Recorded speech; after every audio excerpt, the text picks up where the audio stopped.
Hello everyone and welcome back to Greenstat Hydrogen webinar series. I'm your host Prasadini Wickramasinghe. I am an energy analyst and I coordinate our activities at Greenstat Hydrogen in Sri Lanka. It is wonderful to see many of you joining us today from the different part of the world. Thank you for taking the time to be here with us. Today's webinar is titled Role of Women in Rising New Sustainable Energy Sector Architecture. In this session, we will take a deep dive into how gender and inclusivity shape the future of sustainable energy. Before we begin, allow me to quickly introduce who we are. Greenstat is a consulting company focused on advancing renewable energy, especially green hydrogen. Our Center of Excellence for Hydrogen, based here in Sri Lanka, supports knowledge sharing, capacity building, and global collaboration. We work closely with universities and international experts to promote green hydrogen safety, technology, policy, and the full hydrogen value chain. Please follow us on LinkedIn for the latest updates on projects, webinars, and partnerships. Subscribe to our YouTube channel to watch a recording of our past webinars and visit our website to learn more. Now, it's my pleasure to warmly welcome our guest speaker, Rosilena Lindo. Thank you, Rosilena, for accepting our invitation. We are truly happy to have you with us today. Rosilena is a leading voice in global energy and climate policy with over 15 years of experience. She is the former National Energy Secretary of Panama and currently serves as a global energy and climate advisor.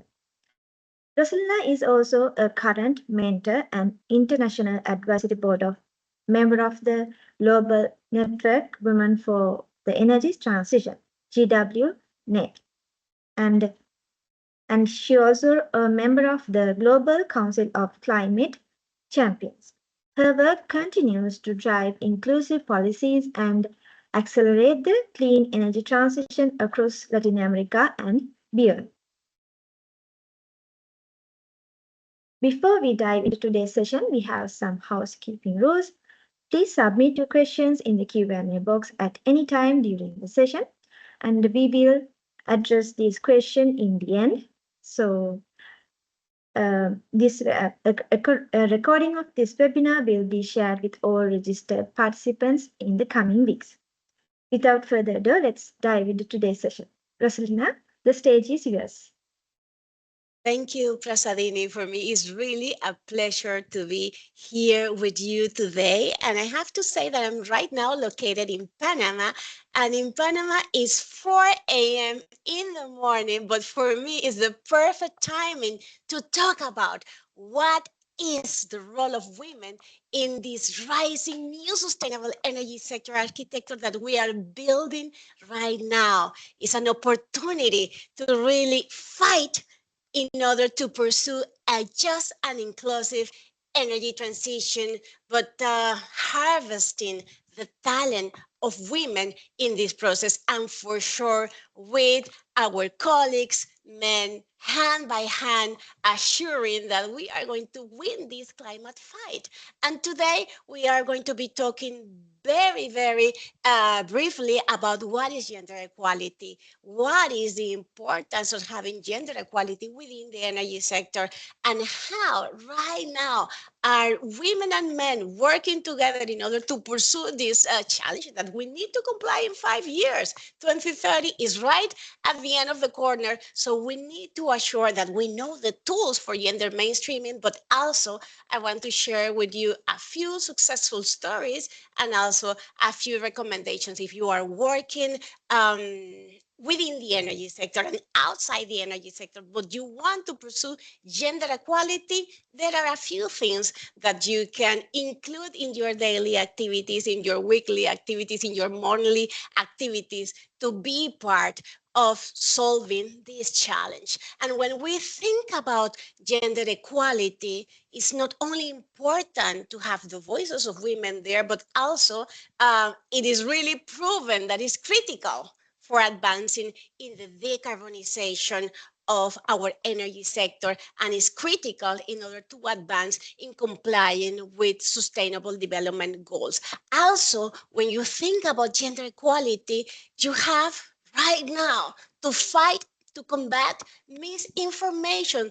There is a lot of not correct information regarding the role of women and men in the development process that we need to bring to the table in order to facilitate the penetration of women in the economy. We need to associate the gender equality with clear data on how we are also contributing to a better quality of life. But for me, right now, it's very, very, very important to acknowledge and to really empower of the word gender equality is not social service. It's not a favor that are doing for women to be part of the table. For me, it's really a special measure to compensate for that historical and systemic bias and discrimination that we have been suffering for a long time. And also is one of the ways that we could bring social justice into the table as well.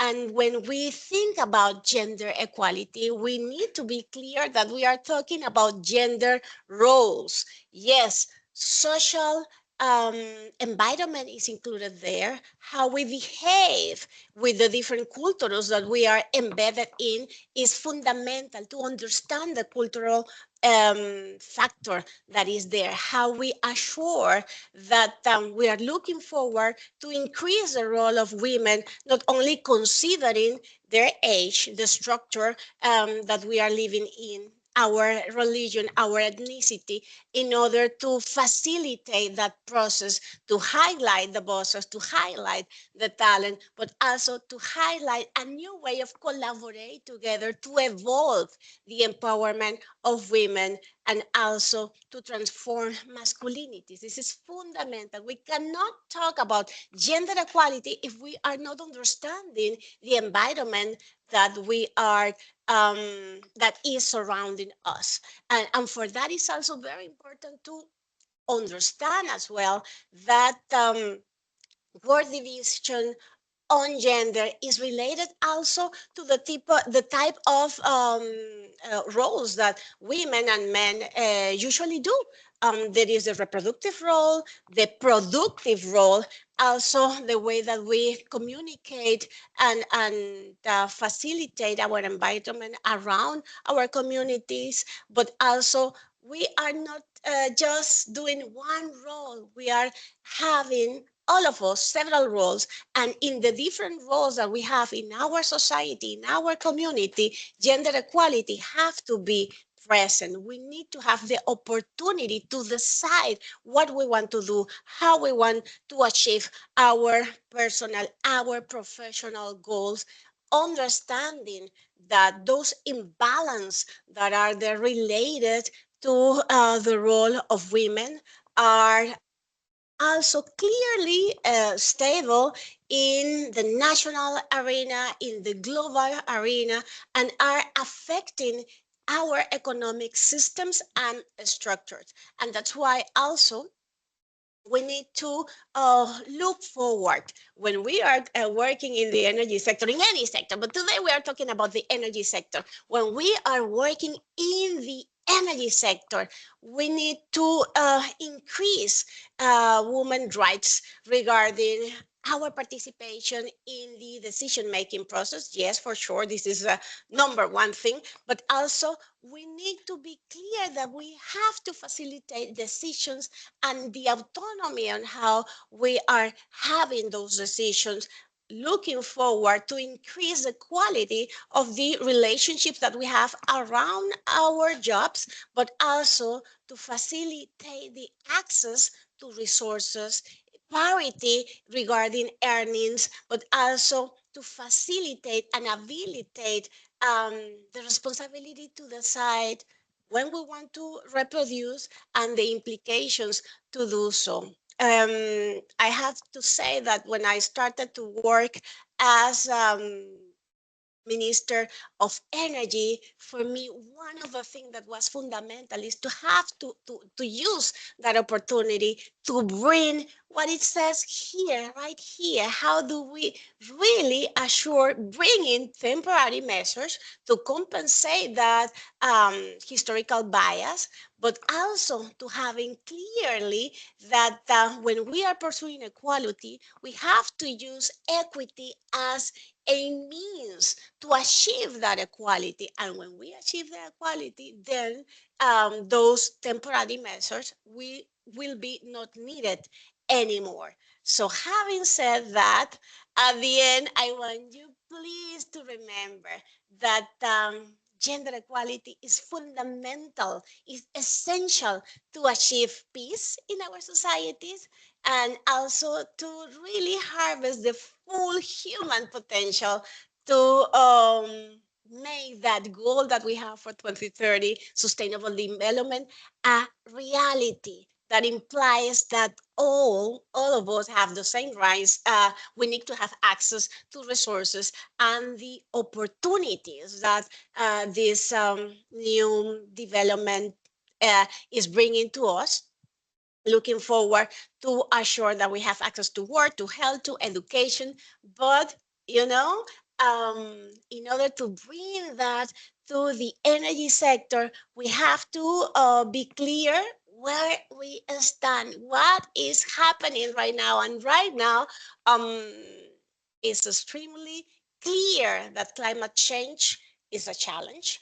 Last January, we have a temperature above the pre-industrial levels in 1.75 degrees. That is huge. We really passed through the 1.5 that we want to pursue in the Paris Agreement. In June, last June, we saw a little global average decrease in the temperature to 1.22 degrees above the pre-industrial level, but still we are above 1. That means that all the possibilities that we are looking forward to assure the decarbonization of the energy sector, that is one of the highest responsible of the climate change, have to be put into place. And to put that in place, good things are happening. Yes, great things are happening. In the last report that REN 21 launched a few weeks ago, was clearly, and you can see here, the additions of renewable energy within the year 2024 were record high.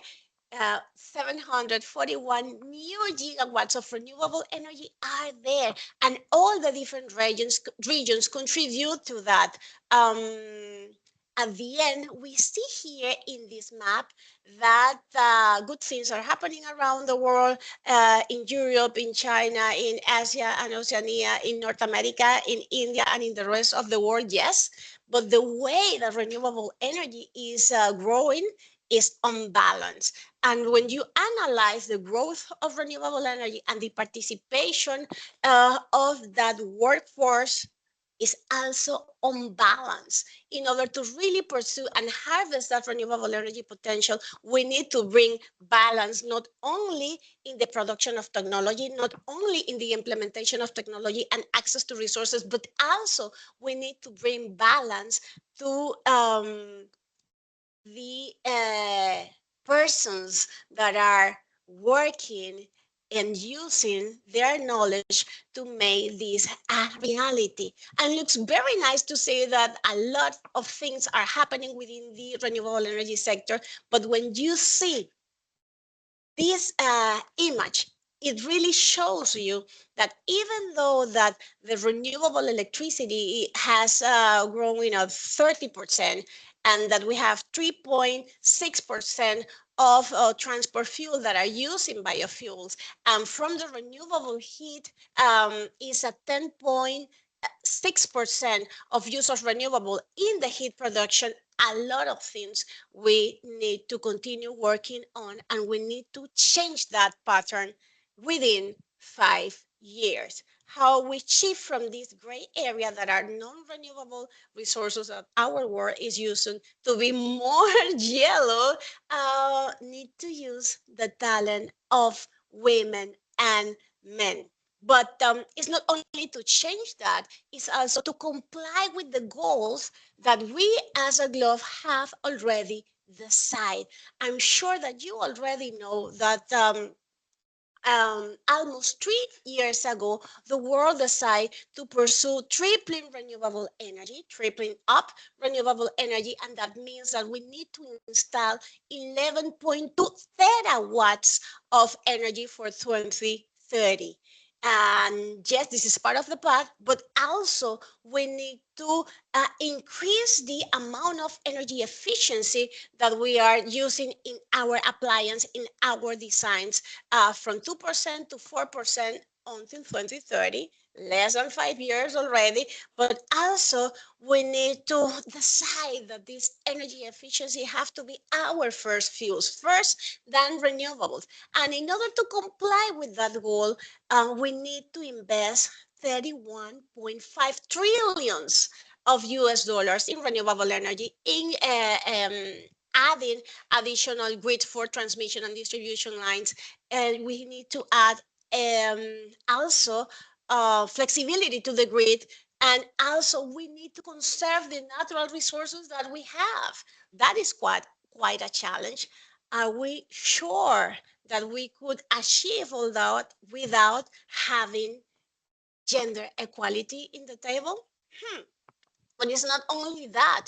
To really comply with triple renewables, we need to assure that the storage capacity have to sixfold by 2030 in 5 years. So that's multiplied for more than one yearly in order to comply with that goal and to build um, around 25 million kilometers of new networks, and to assure that those networks and to assure that different storage systems are really not vulnerable against climate change. In order to comply with those global commitments, we need also to work in something very important. And I want you to pay a lot of attention to this image. Within the national determined contributions that the globe has expressed, there are already 5.4 terawatts in renewable energy commitment for 2030. But when we analyze not only the NDCs, but also the different national goals and public goals related to renewable energy, there is a global commitment to achieve 7.4 terawatts of energy for 2030. But as I shared with you before, our goal to assure that we are going to reduce global temperature is to achieve 11.2 terawatts of renewable energy. So here is missing information why we cannot at least commit for what is included in our energy policies, and how we jump from 7.4 to 11.2 terawatts to really have access to a balanced and healthy climate. For me, what is missing here is a strategic coordination between education, yes, between innovation, yes, but also we need to bring additional bridges between energy, climate, national goals, applying gender equality. The infrastructure that we need to build is there, yes. The public policies that we need to build is also there. We know that we have to walk through that path. We know that we need additional skills and institutional capacities to achieve those goals. But the bridges, the bridges that are going to really communicate passing from that, or better say, to increase our renewable energy ambition and make it a reality, is related to gender mainstreaming, to increase the participation of women, to include more diversity within our teams of work. So at the end, what I want you to see here is that we need all the talent of women and men to achieve that reality, and time is ticking. So to bring that as a real possibility, we also have to understand where we stand. And jobs in renewable energy um, are really growing very, very fast in the last few years. In 2023, around 16.2 millions of renewable energy jobs were there. In 2022 were 13 millions of clean jobs, and the growth passed mainly in China, European Union, Brazil, USA, and 1 million of jobs in India. That's wonderful. And also, if you analyze those new renewable energy jobs, the majority are located in the photovoltaic technology, in the production of that photovoltaic technology, in the implementation of photovoltaic systems, but also 2.3 millions of new jobs were related to the installation and operation of hydropower. Around 2.8 million jobs were around biofuel, and here was mainly regarding the agricultural supply chain. Um, because the nature of the production of biofuels, and 1.5 millions of the jobs were related to the implementation of wind farms. This is the reality that we had in 2023. But if we want to achieve those goals that I shared with you minutes ago, we are able to harvest around 30 million jobs by 2030, almost doubling the opportunities for jobs in 2030. And to assure that those jobs are going to be officially occupied is not only to redirect the investment and the policies to that area. We need to create new skills. We need to have more professors, more teachers, more students, but also more leaders. And in order to build that leaders to occupy those 30 million jobs within the energy sector, women have to be present. And the data that you see here is from a study that the International Renewable Energy Agency did in 2019 of the participation of women within the energy sector. In all the different technologies around the energy sector, we are below the global economy-wide average of participation of women in the job. So the majority of women working in the energy sector are also located in the solar PV supply chain, within production, assembling, and installation. In general, in all renewable energy, we are occupying 32% of the jobs. A wind project also have a 21% of women working there, oil and gas, 22.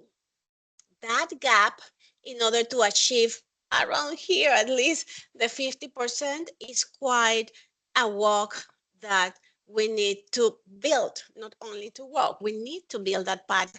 But it's important for us to recognize as well that within the economy-wide jobs that women are applying and also performing, the energy sector and the general economy share the same percentage of women in leadership roles. 17.2% of women are in leading roles in different economic sectors in the world, but also the same percentage of women leading the energy sector. That means that even though that in other sectors you see higher participation of women, 45%, here in our 32%, you still need to fight to be in leading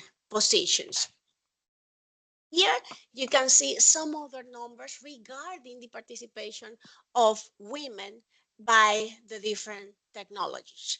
In the average on the energy sector, not only renewable, 17.3% of women are working in the industry sector, 25.2 percentage of women are in leadership roles within solar, 25.6% of women are leading the wind power installations and designs, but also, as you see here, there are less women leading the coal technology and also the oil and gas technology. For me, I want to interpret these numbers and see that the more women are interested in being part of the energy transition, we clearly see how during the past of the years, the participation of women leading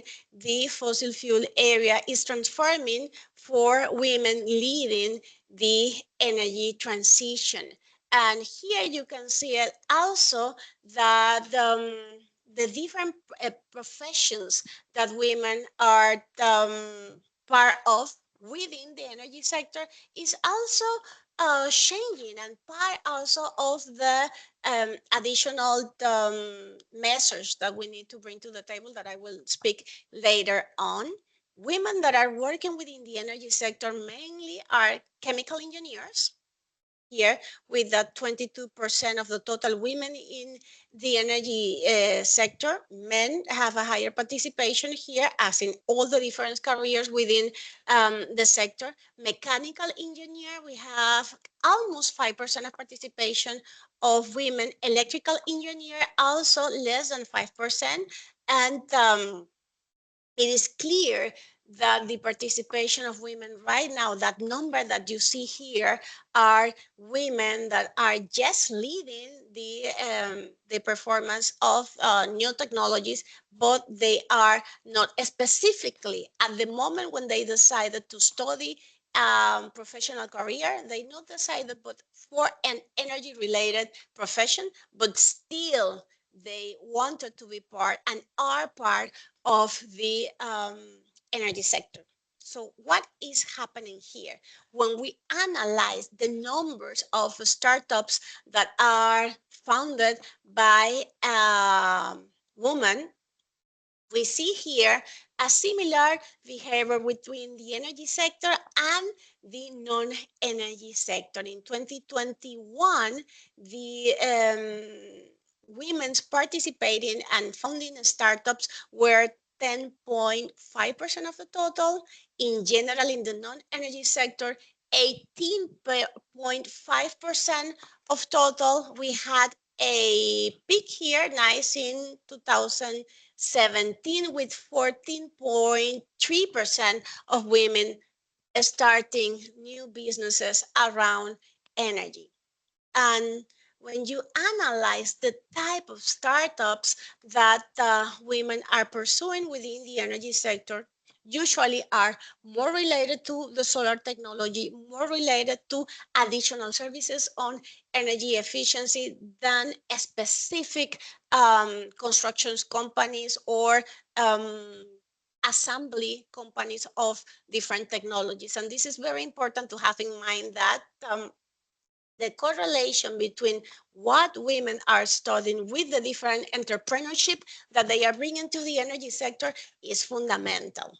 That's also important to highlight that it's not only a global situation that we are seeing around the bias that the energy sector have for women.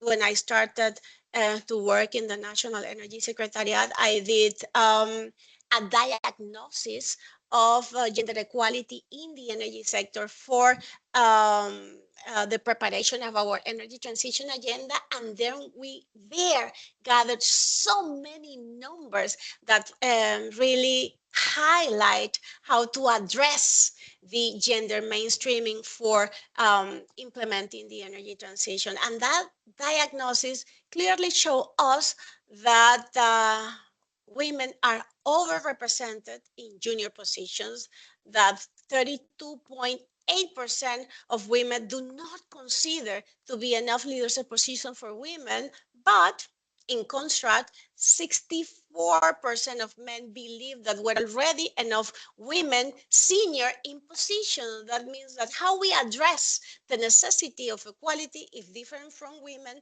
than men. But also we saw that more than a half of women that we interview do not have careers related to the energy sector, and two-thirds of the male participants have careers related to the energy sector. What is happening in Panama is happening also is reflected in the average numbers that the International Energy Agency develop as well. But here there is a number that really caught my attention. The majority of men and women are working between 41 and 50 hours per week, but the paid work for that more than 50 hours per week is not is only for men. And this is something very, very important. Women are working additional hours that are not being paid at that moment that we did this survey in 2023. Men almost double the number of women that have received from 3 or more promotions, and also 64.1% of women hold roles that involve supervising. That's very good, but men reach 80%. There is a difference there in leading positions. 58% of women reported having experienced difficulties simply because they are women. In contrast of 15% of men that said that they acknowledge difficulties simply because they are men. And it's very important to highlight as well that 23.8% of women indicated that they feel discriminated in their work because they are women versus only 2.22% of men that indicate the same. And for me, it's very clear and fundamental to see here that the bias remains, even though that we have in our legislation official laws and regulations in order to pursue parity. But one of the shocking numbers that this diagnosis also reflected is that when a woman have a new job, only the 30% of total women working in the energy sector continue an additional capacity building process, only 30%. And when we analyze what was happening with men, around the 82% of men continue having additional capacity building process after starting this position. And when we analyze what was happening, is that women decided not to pursue additional capacity building process because they wanted to be more present and at home. So in order to assure how to bring and really harvest the talent of a team inequality is in fundamental to generate more business opportunities in not only in cities but also in remote and rural areas is fundamental to transform the entrepreneurship landscape, but also bring in possibilities for additional financial resources for women to highlight and to be part of the energy transition. And we see that in the implementation of decentralized solar PV, that is easy. It's more easy for women to be part of this process. And for me also, it's a clear signal on how women can be clearly part of the solution of bringing access to electricity to the 666 million people that doesn't have access to electricity now. When I evaluate the analysis that Irena did regarding the opportunity of job for women within the energy sector, within the solar PV sector, they show us these opportunities for women in manufacturing, opportunities for women in engineering, procurement and commissioning, and opportunities for women in operation and maintenance of solar PV. And we are talking about fabricator of solar street light poles. We are talking about site supervision of the construction, about installation and maintenance engineers and things like that. But this is enough, is clearly not enough.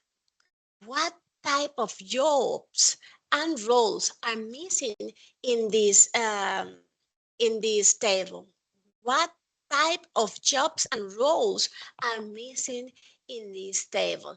And when you start to evaluate what is missing, we need also women and men, but women we are talking right now, and we need energy researchers. We need more energy teachers and professions in all the different activities that includes the energy transition. We need energy lawyers, yes. We need grid operators. We need energy data analysts. We need artificial intelligence energy experts. We need technical certifiers for different process. We need also engineers in mechatronics, in power electronics. Yes, this is within the energy sector. We need also e-fuels expert, how we are going to address all the challenges regarding hydrogen development and implementation, green hydrogen, and all the different derivatives that come from it. We need more participation of women in finance for energy. We need more participation of women also as change managers. We are really building a new architecture for the energy sector. We want a sustainable energy sector, and we are shifting from something else, and we have to do it fast. And in order to really internalize that shift for sustainability, we need to manage change, because we are talking about people that is part of this changing process. And in order to assure that it's just and inclusive, and that the reduction of the activities related to fossil fuels are going to be creating a virtuous circle for renewable energy, we need to change. We need to manage that change, but also we need to additionally generate new renewable heat experts. We need to work more on geothermal opportunities for our countries. We need to work more on harvesting the opportunity that the sun brings for plants that are working with heat, mainly in the industry. We need really, we are already late in generating more cybersecurity experts. And when you analyze also the amount of cybersecurity experts outside the energy sector, there is an opportunity there for women. And inside the energy sector, you are really needing to bring more women to the table. Yes, and I have to say, this is one of the subjects that really give me a little bit of nightmares, because we are betting on the electrification of things.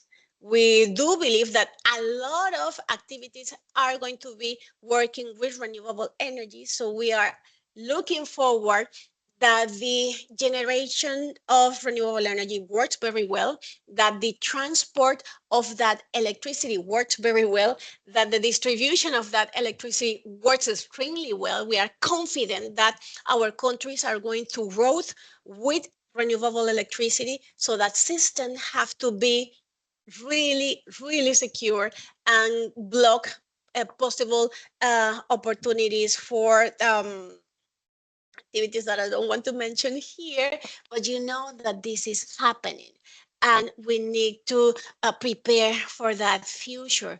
We need to work also in being providers of sustainable service for the maritime sector, for the aviation sector, that are transforming their way of using energy. And when they come to the ports, to the harbors, are looking forward to have access to renewable electricity. So that opportunity of creating additional business and enterprises to provide clean energy to those areas is key, that we are seeing that opportunity there, educating ourselves to harvest those opportunities and taking actions to bring that type of ideas to a reality, and much more. And at the moment of the questions, I would really like to hear from your point of view what other type of jobs and roles are missing in this table that Irena present us.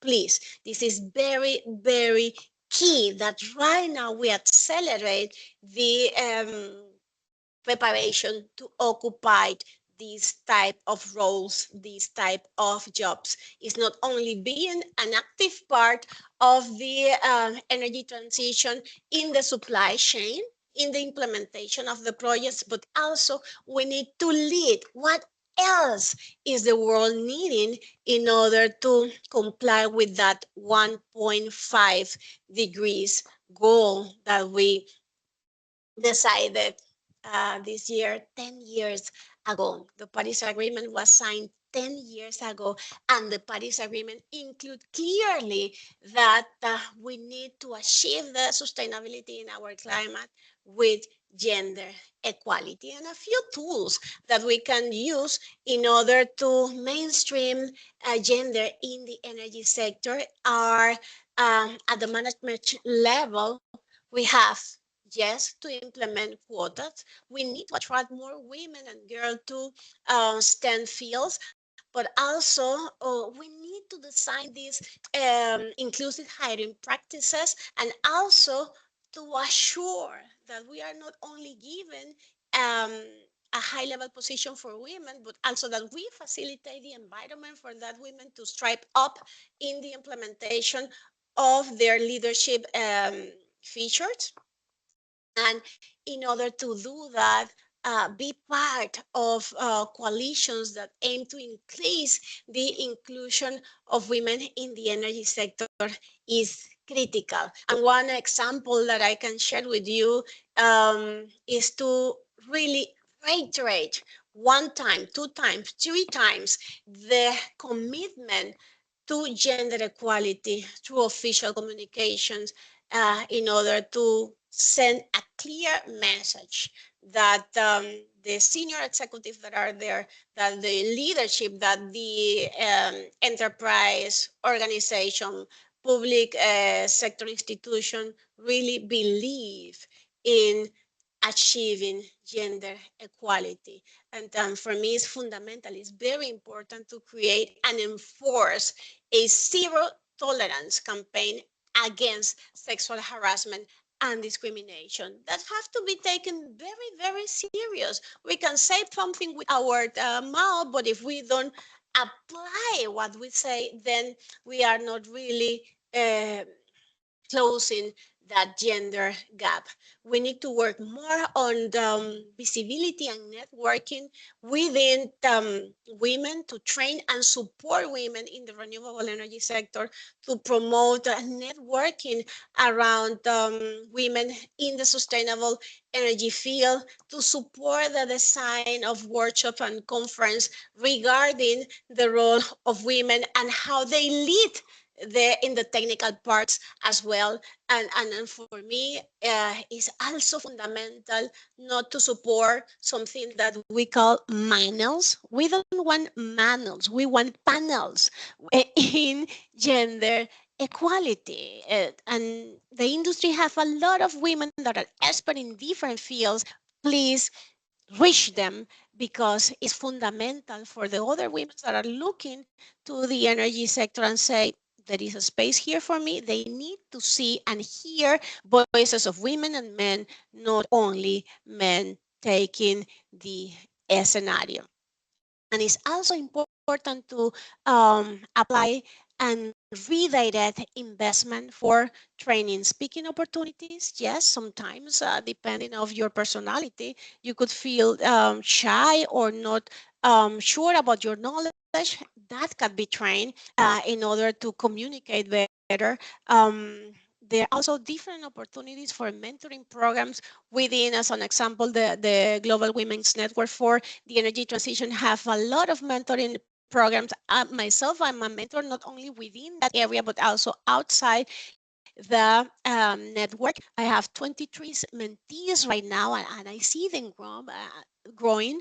And for me, it's really a pleasure to see someone that started with opportunities to grow, harvesting those qualities of leadership. Capacity building is fundamental, but also if you are leading an organization or you're a part of the organization, yes, you can request for more flexible and family-friendly work arrangement in order to assure that those roles and expected outcomes as mother, as father, you can really invest time on your family and not only focusing on having that role fulfilled only by women. I know that I don't have too much time, but I want to bring you here.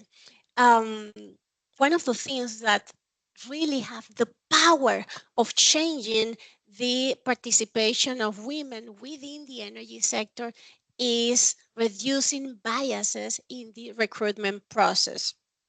In order to achieve that, you need to create those policies of recruitment with the participation of all the different stakeholders to eliminate bias. The language that you use when you write a new position, how you standardize interviews, assuring that is gender neutral, the questions that you are requesting to be answered in the interviews, how you report different methods to do the evaluations of your personnel, how you have a panel that is conformed also on gender equality. It is important because then you will have a more fruitful result from the interview that you are doing in order to assure that the person that you are including to your work team is not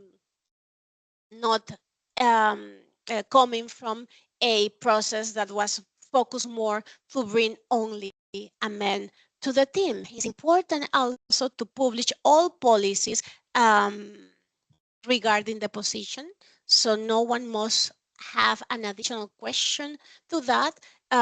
It's also very important to the accountability of the implementation of the recruitment process in gender equality, and also to have available more information about the career paths that a person could follow within a company, an organization, or an official institutions. And one of the capacity building stories that I want to bring to the table, and I really want to highlight, is a capacity building process that is being implemented in Colombia by the electricity grid company in Bogota. They are promoting gender equality within the line technicians that are the ones that are installing the energy transmission lines. They made a call for around 1,899 women that started the training program in order to install the transmission lines in Colombia. And after doing the capacity building of almost 2,000 women, officially 488 applicants attended the meeting and the program pursued that within 12 months you are going to be trained as an installer, but also at the end you have the opportunity to be part of the utility company contractors. And then for me it's critical to create things like that. Before this training program that started almost 3 years ago, the participation of women in this position was almost zero. And now you have empowered women, as you see, they're in the picture, that are proud of themselves because they are being part of the energy sector. They have the knowledge, they have the train, and they have the capability and the skills to do so. Few recommendations for enterprises: commit. Commit to long-term transformations and diversity from the top down of the enterprises. You need to really analyze what is your current situation between gender about gender equality, and implement strategies and set metrics to achieve those goals for the strategy that you are designing for increasing the participation of women. Yes, you have to hear your employees and allow them to lead those initiatives as well. But also it is important always to invest in education, not only about technical skills, but also soft skills regarding academia. It's important also the inclusion in parity of women and men within the recruitment process of new students. We need to create programs, campaign, and initiative that support that additional participation of women. I remember I had a wonderful director of electricity when I was working in the Ministry of Energy, that she told me that the only reason that she decided to be a mechanical engineer is because 20 something years ago she saw a flyer requesting for more students, and the flyer has an image of a women engineer. So that's very, very important. The power of how we transmit and call or an appeal for more students within the STEM careers is fundamental. The creation of fair application processes for students is critical as well, and also provide career counseling to the students is part of the path that you can follow regarding implementation of different activities within the government. You need to work on inclusions, yes, but also lead with the example. We need to legislate more to have a supportive workplace that really pursue not only that women and men growth as professional, but also that provides opportunities for women and men to have quality family time outside the work, and also establish cross-sectoral framework and standard to monitor what is happening within the energy sector, and to fiscalize the implementation of those policies that promotes gender equality is critical, and improve the accountability and compliance of those gender mainstreaming policies. I want to stop here my intervention, and to finalize, I really need to tell you that the talent doesn't have a face, the talent doesn't have ethnicity, the talent doesn't have gender. So please appeal to that in order to really bring those women and men to your team of work, and empower of the opportunity to really changing the reality that we have now to a future that is driven by sustainable energy, but yes, in parity, yes, with equality. Thank you. Thank you, Rosilena, for your clear and insightful session. I hope audience also really gain something in related to gender equality.